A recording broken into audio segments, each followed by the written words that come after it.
Renée Good tried to de-escalate her interaction with the ICE agent.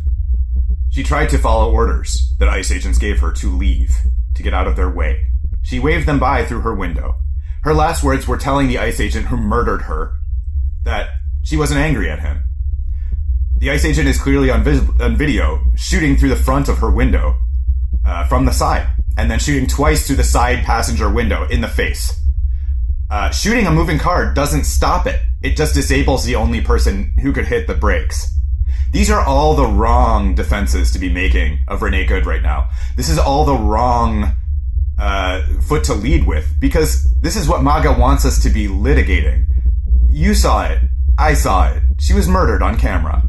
That ICE officer had every opportunity to avoid lethal force. And he didn't kill her because he was afraid for his life or because she was interfering with a law enforcement operation, which, by the way, doesn't carry a death sentence anyway.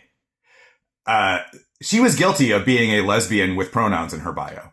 She was guilty of being a race traitor who interfered with a racist ethnic cleansing that ICE was undertaking in the name of a racist base that voted for that. So they think she's guilty. They think she had it coming, but they don't think she was shot in self-defense. So the real propaganda that's being pushed on us is that MAGA voters, that the people who say that this ICE agent killed in self-defense, they're just trying to convince us that they're not the kind of garbage who wants to see people get shot because they're brown, because they're race traitors, because they're lesbians, because they affirm transgender people too much. Those are the crimes that carry the death penalty in their minds. But they want to pretend that they're not the kind of subhuman scum that wants to murder people for being who they are. They want to pretend that this is about law and order. They want to pretend that this is about a family man with a wife trying to get home safe so that they don't look like the monsters they are. People with less decency than child pornographers. But that's who they are. And that's how we have to treat them. Every single one of them. Because that's what they don't want.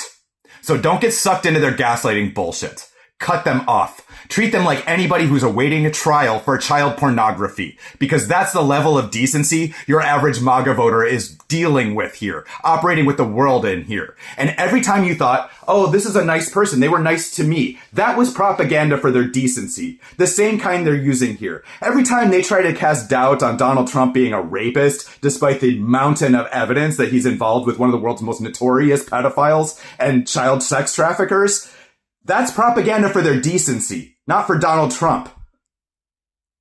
So stop buying it. Stop taking the bait. Call them out for what they are. Monsters. They want to see people murdered to uphold a rapist, white supremacist patriarchy, to keep the rich in power. They love authority. They love kissing the boot. That's who they are. They're dangerous, and you should treat them as such.